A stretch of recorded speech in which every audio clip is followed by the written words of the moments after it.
Bismillahirrahmanirrahim. Awal kisah diceritakan Muhammad Arsyad kecil penuh keistimewaan, sangat cerdas, punya pikiran, pintar agama, banyak keahlian. Akhlaknya pun selalu disenangi oleh yang tua, muda dan mudi. Berbakat lukis, tulis dan seni, membuat kagum yang memandangi. Itu yang menjadi alasan Sultan mengasuh beliau di kerajaan pada usia 7 tahunan untuk tingkatkan pengetahuan. Beliau pandai membawa diri di lingkungan yang baru ia tempati. Keluarga raja senang sekali, terlebih para guru ia mengaji. Tibalah pada suatu masa beliau tidur dengan pulasnya. Badan terangkat kira sehasta, pengawal terkejut saat melihatnya.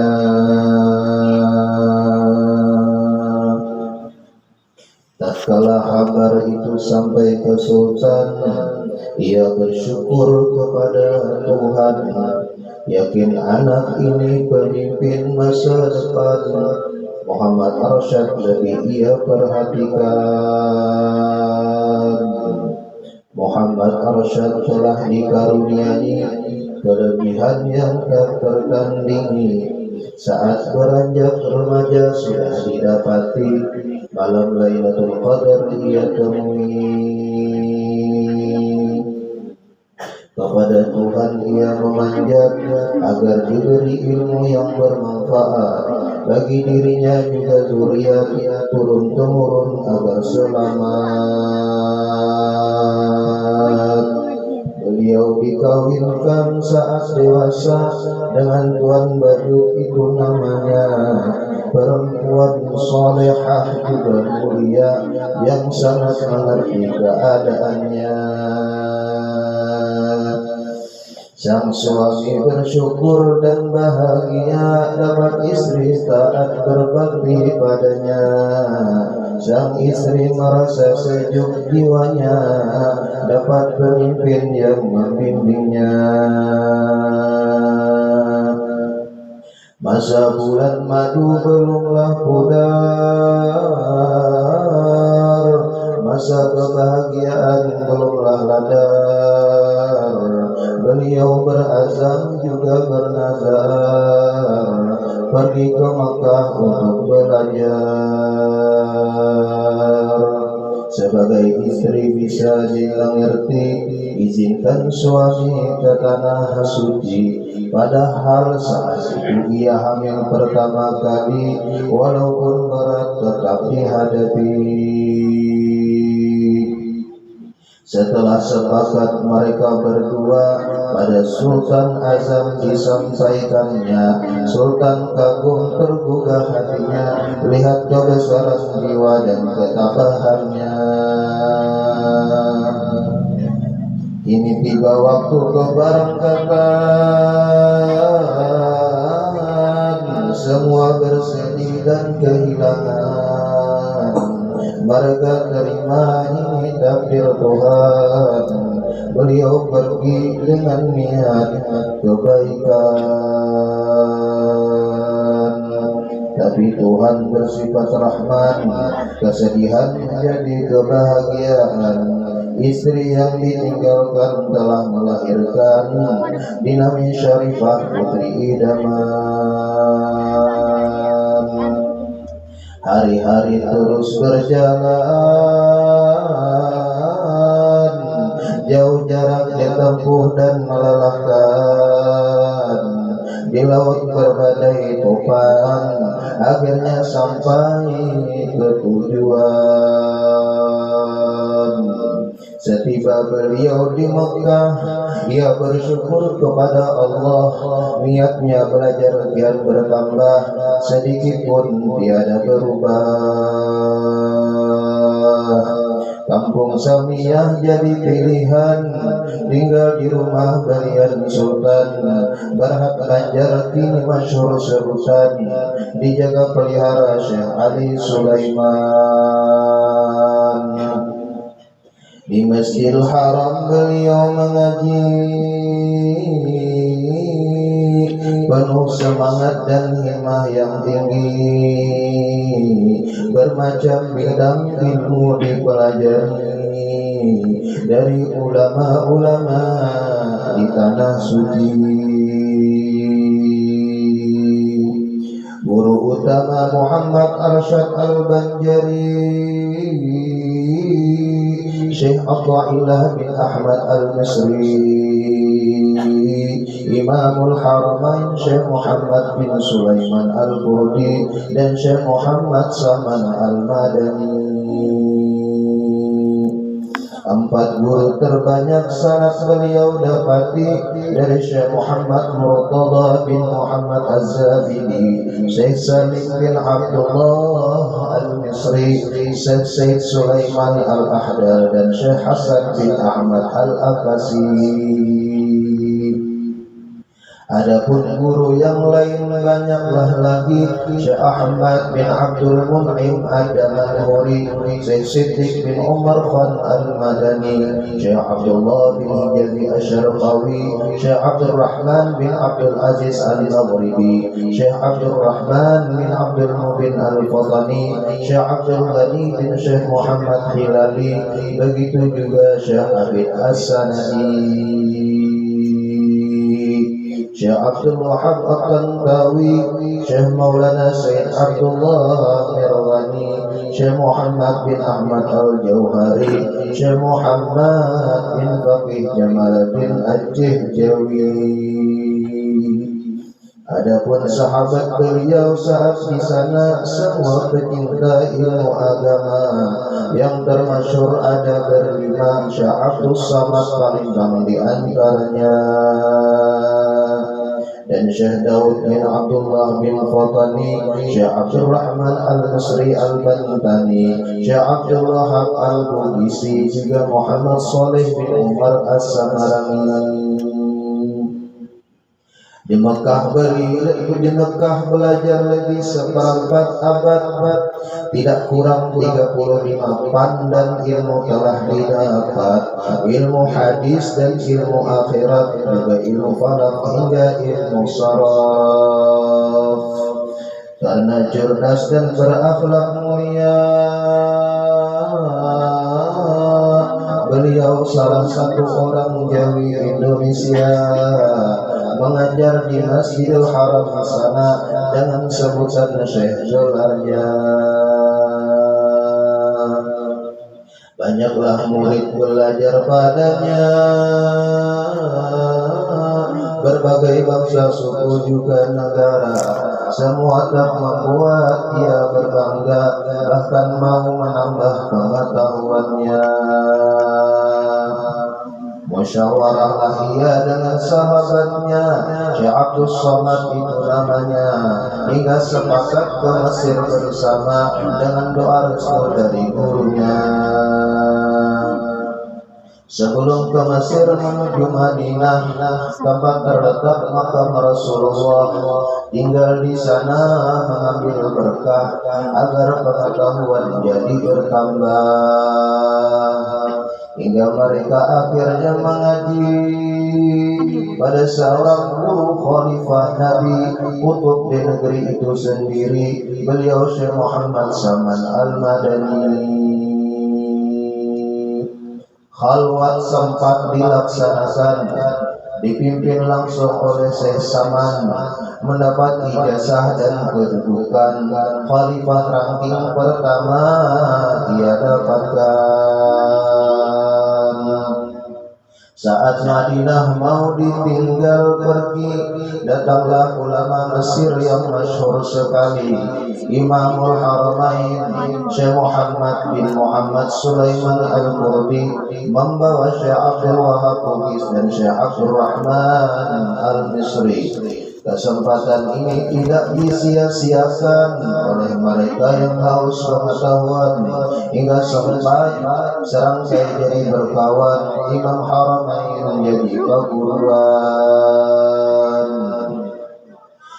Banyak masalah yang Datu tanyakan, diantaranya hal ehwal di kerajaan. Imamul Haramain memberi jawaban dalam risalah Fatwa Sulaiman Al-Qurdi. Ia tuliskan, sampai pada suatu masa Imam Haramain pun berkata, mereka tak perlu lagi ke Mesir sana, bahkan perintahkan pulang ke Indonesia. Empat serangkai pun memohon diri kepada guru-guru yang mengajari, terutama Syekh Muhammad Saman Al-Madani dan Syekh Muhammad bin Sulaiman Al-Qurdi. Walau berat tinggalkan pusara Nabi, tinggalkan Ka'bah yang megah berdiri, tinggalkan guru yang dicintai, mereka teguhkan hati demi tugas suci. Rombongan bertolak dari kota Jeddah dengan arungi laut merah. Samudra Hindia dilewati sudah, begitu juga Pulau Sukatra. Di Pulau Pinang pelayaran berhenti, ini jalan darat mereka lalui. Kedah dan Perak pun dilampaui, negeri Singapura pun ditembui. Di Pulau Penyengat Riau tinggal sebentar, Syekh Muhammad Arsyad sempat mengajar. Sultan Riau pun ikut belajar dan hadiahkan tasbih kayu akar bahar. Perjalanan lanjut menuju Betawi, kampung halaman Syekh Abdul Rahman Al-Misri. Di sini keramat Datu banyak terjadi, hingga Syekh Arsyad pun dihormati. Ulama Betawi pun ikut belajar, dipimpin oleh Syekh Abdul Qahar. Belanda pun segan sebagai pembesar, berikan gelar Tuan Haji Besar. Setelah lama di Betawi Jakarta, ingat kampung halaman tambah terasa. Ia minta diri pulang ke Martapura, maka Syekh Arsyad berpisah dengan sahabatnya. Kabar pulangnya telah tersebar hingga sampai ke Sultan Banjar. Acara penyambutan meriah telah digelar, seluruh rakyat pun menanti tak sabar. Rakyat semua disuruh ke Martapura untuk menyambut kedatangannya seorang ulama putra daerahnya yang belum ada sejak dahulu kala. Ini tiba saat yang dinanti.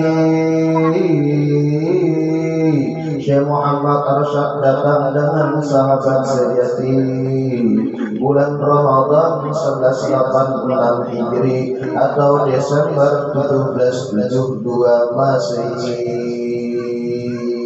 Sampailah keramaian pada puncaknya, rakyat dibolehkan masuk istana, beramah tamah dengan ulama, tanda syukur atas kedatangannya. Berbahagialah semua mereka, bergembiralah isi istana. Rakyat Banjar pun turut bersuka karena datangnya pemimpin agama. Dengan penuh ketabahan hati dan kebesaran jiwa yang dimiliki, juga cahaya ilmu di dalam diri yang telah didapat dari tanah suci, Beliau mengajarkan tanpa berpamrih, tiada membeda, tiada memilih, tulus ikhlas berhati bersih. Inilah dakwah orang yang Tuhan kasih. Hingga banyaklah orang belajar, begitu juga khusus Sultan Banjar. Kabar tentang beliau yang menyebar, dari mercusuar yang telah memancar. Karena amat banyaknya orang mengaji, tempat sebelumnya tak memadai, beliau pun pindah dari lokasi tempat yang sunyi di pinggir kali. Datuk dan keluarga pun tinggal di sana untuk ajarkan ilmu agama. Kampung dalam pagar diberi nama, akhirnya masyhur kemana-mana. Agar terwujud kesejahteraan dalam membina lembaga pendidikan, Syekh Arsyad buka lahan perkebunan, persawahan dan juga pertanian. Beliau juga menasihati agar Sultan berpartisipasi, jadikan kerajaan berbasis Islami, lembaga mahkamah syariah disepakati. Syekh Arsyad pun mengajari anak cucu murid dan santri. Terkadang beliau yang mendatangi sampai pelosok negeri Banjari. Suara beliau pun sangat menggema, membahana memecah angkasa. Muridnya yang alim disabarkannya ke pelosok-pelosok yang memerlukannya, hingga terwujud suasana yang aman, damai, sentosa juga beriman.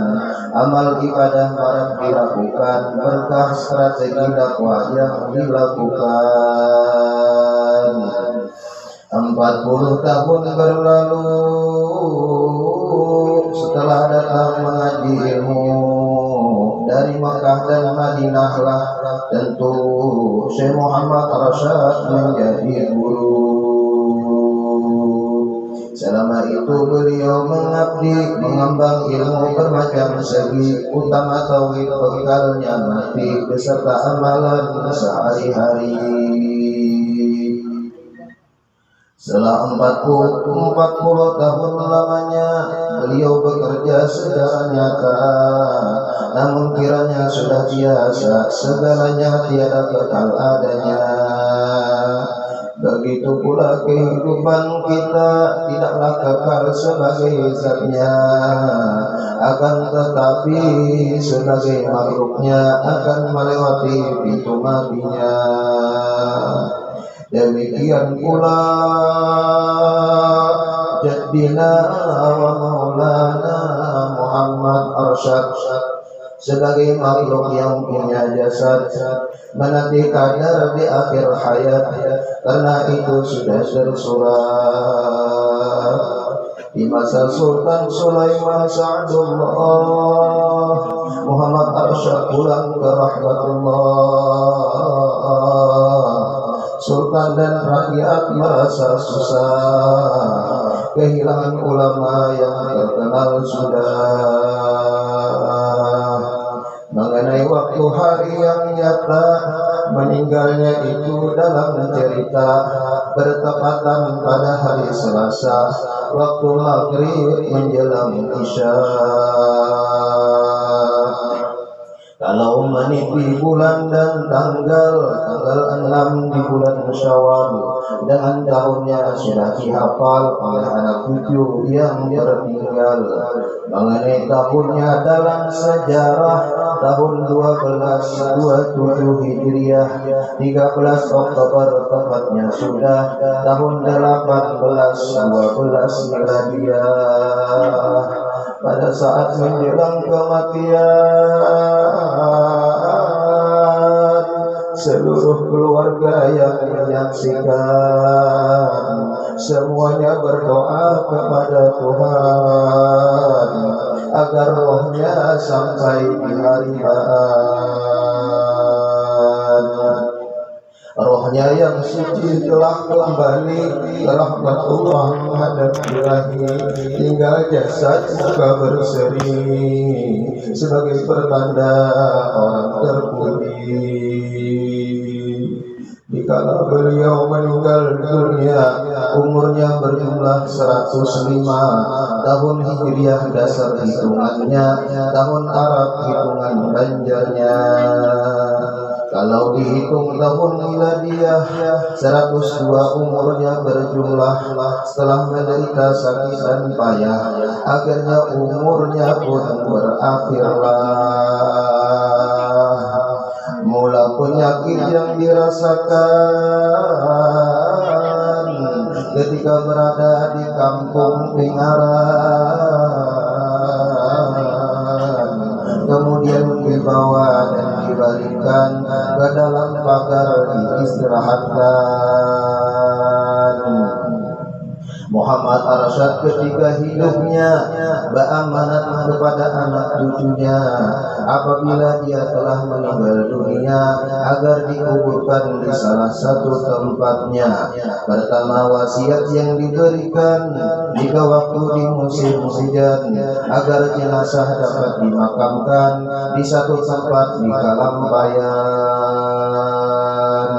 Wasiat kedua yang disampaikan, jikalau kemarau yang ditemukan agar jenazah dapat dikuburkan di karang tengah kampung Tungkaran. Adapun wasiat demikian itu dengan niat dan rencana kalbu kampung Tungkaran ingin dituju karena Bajut bermakam di situ. Akan tetapi ketika matinya di musim hujan banjir airnya, dengan perahu mudah membawanya di Kalampayan tempat makamnya.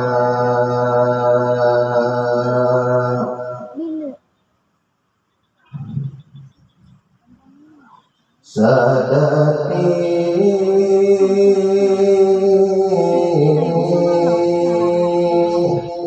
Sadati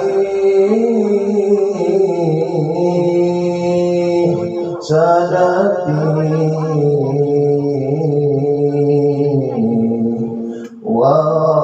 wasil dawai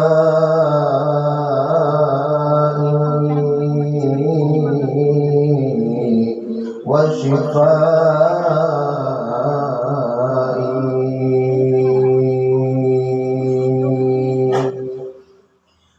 Sadati Sadati wasil dawai wa shifai min sairil adwa.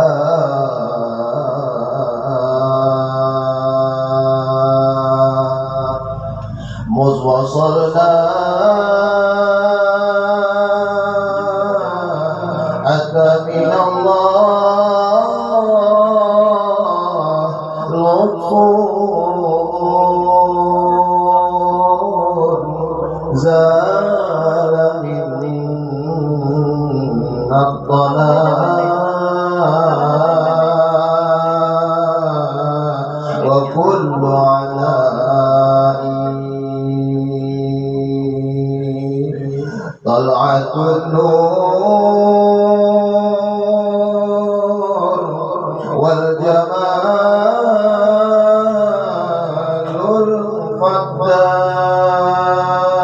الفضاء يا وجيها بسائر العلماء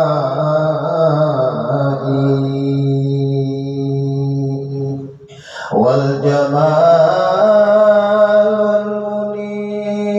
المنير نور منير فيه سر يبدو بغير خفاء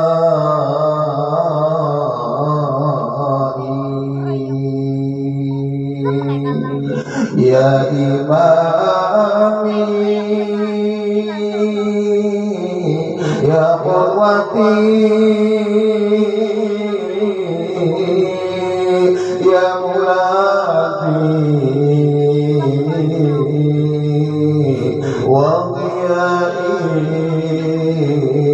وضيائي شيخ أرشد البنجري هو قطب شيخ مكين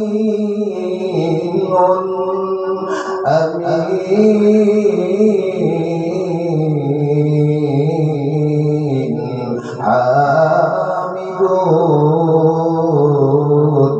بسراء وضراء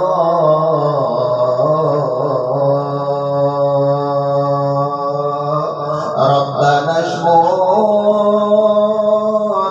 هذا المكان برحمتك واشرح صدور الحاضرين بضياء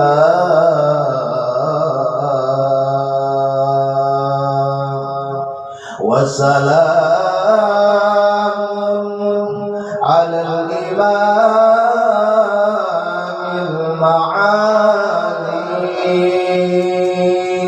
المعالي شيخ أرشاد لم يزال في ارتقاء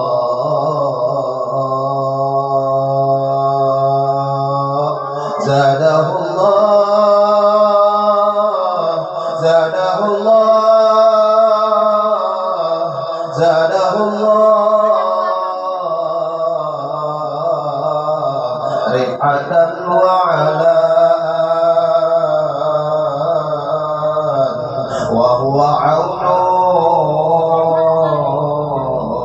في كل الأشياء يا جدي يا جدي يا جدي المدى المدى المدى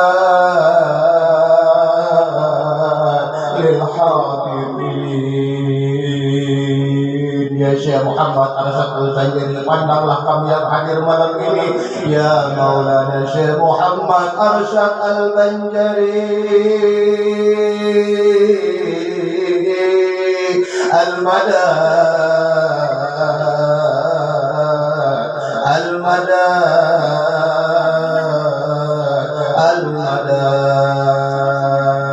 dengan berkat baginda Syekh Muhammad Arsyad Al-Banjari tidaklah kami keluar dari tempat ini melainkan Allah Subhanahu wa taala ampuni segala dosa-dosa dan kesalahan kami, memberikan keberkahan dalam hidup dan kehidupan kami, meluaskan rezeki kami, melepaskan segala kesulitan kami. Al-Mada Al-Mada Al-Mada lil hadirina udhkurna ma baina suwari inna fikum dhanna wa husna raja wa salat ala nabi al-mukhtar sayyidil mursalin wal anbiya sallallahu ala Muhammad sallallahu alaihi wasallam sallallahu ala Muhammad sallallahu alaihi wasallam.